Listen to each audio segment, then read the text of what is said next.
जय श्री कृष्णा दोस्तों, आप सबका स्वागत है मेरे चैनल में। आज मैं आपको एक कहानी सुनाऊंगी जिसमें कान्हा जी अपने भक्त के देवर बन जाते हैं। कहानी बहुत ही निराली है। एक लड़की थी जो कृष्ण जी की अनन्य भक्त थी। बचपन से ही कृष्ण भगवान का भजन करती थी, भक्ति करती थी। भक्ति करते करते बड़ी हो गई। भगवान की कृपा से उसका विवाह श्री धाम वृंदावन में किसी अच्छे घर में हो गया। विवाह होकर पहली बार वृंदावन गई, पर नई दुल्हन होने के कारण कहीं न जा सकी और मायके चली गई। और अब वह दिन आ गया जब उसका पति उसे लेने मायके आया। अपने पति के साथ फिर वृंदावन पहुंच गई। पहुंचते पहुंचते उसे शाम हो गई। पति वृंदावन में यमुना के किनारे रुककर कहने लगा, देखो शाम का समय है, मैं यमुना जी में स्नान करके अभी आता हूँ। तुम इस पेड़ के नीचे बैठ जाओ और सामान की देखरेख करना। मैं थोड़े ही समय में आ जाऊंगा।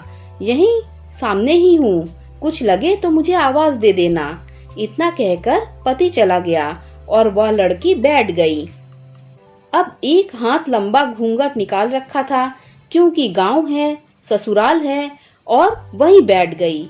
मन ही मन विचार करने लगी कि देखो ठाकुर जी की कितनी कृपा है। उन्हें मैंने बचपन से भजा और उनकी कृपा से मेरा विवाह श्री धाम वृंदावन में हो गया। मैं इतने वर्षों से ठाकुर जी को मानती हूँ, परंतु अब तक उनसे कोई रिश्ता नहीं जोड़ा। सोचती हूँ ठाकुर जी की उम्र क्या होगी, लगभग 16 वर्ष के होंगे। मेरे पति 20 वर्ष के हैं, उनसे थोड़े से छोटे हैं, इसीलिए मेरे पति के छोटे भाई की तरह हुए और मेरे देवर की तरह। तो आज से ठाकुर जी मेरे देवर हुए। अब तो ठाकुर जी से नया संबंध जोड़कर बड़ी प्रसन्न हुई और मन ही मन ठाकुर जी से कहने लगी, देखो ठाकुर जी, आज से मैं तुम्हारी भाभी और तुम मेरे देवर हो गए। अब तो समय आ गया जब तुम मुझे भाभी भाभी कहकर पुकारोगे। इतना सोच ही रही थी कि तभी एक 10-15 वर्ष का बालक आया और उस लड़की से बोला, भाभी भाभी।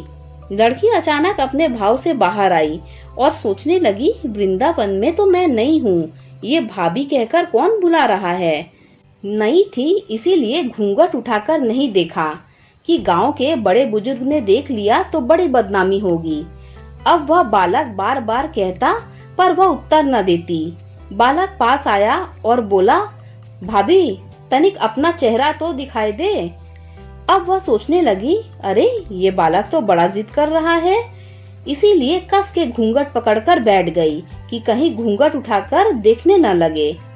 लेकिन उस बालक ने जबरदस्ती घूंघट उठाकर चेहरा देखा और भाग गया। थोड़ी देर में उसका पति आ गया। उसने सारी बात अपने पति से कही। पति ने कहा, तुमने मुझे आवाज क्यों नहीं दी? लड़की बोली, वो तो इतने में ही भाग गया था।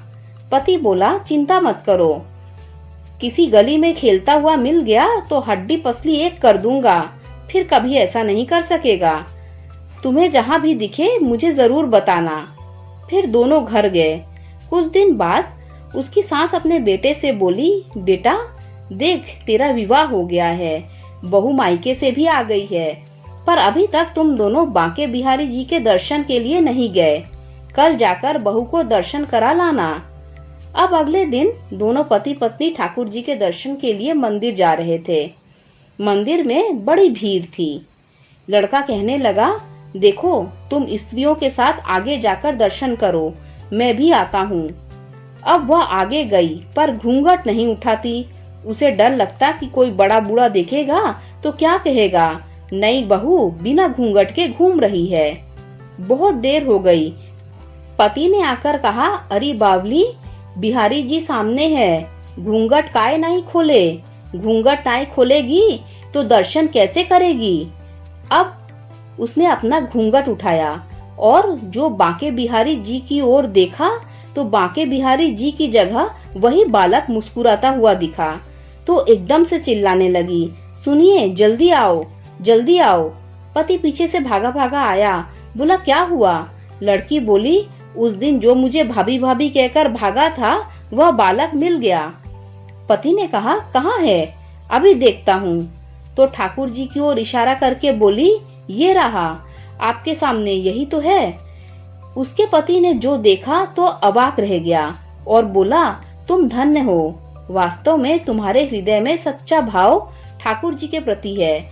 मैं इतने वर्षों से वृंदावन में हूँ, मुझे आज तक दर्शन नहीं हुए और तेरा भाव इतना उच्च है कि बिहारी जी ने तुझे दर्शन दे दिए। दोस्तों, अगर आपको ये कथा अच्छी लगी हो तो लाइक कर दीजिए, मेरे चैनल को सब्सक्राइब कर दीजिए। जब आप मेरे चैनल को सब्सक्राइब करें तो बेल का आइकन भी प्रेस कर दीजिए, जिससे मेरी आने वाली सारी कथाएं आप तक सबसे पहले पहुंच जाएगी। जय श्री कृष्णा।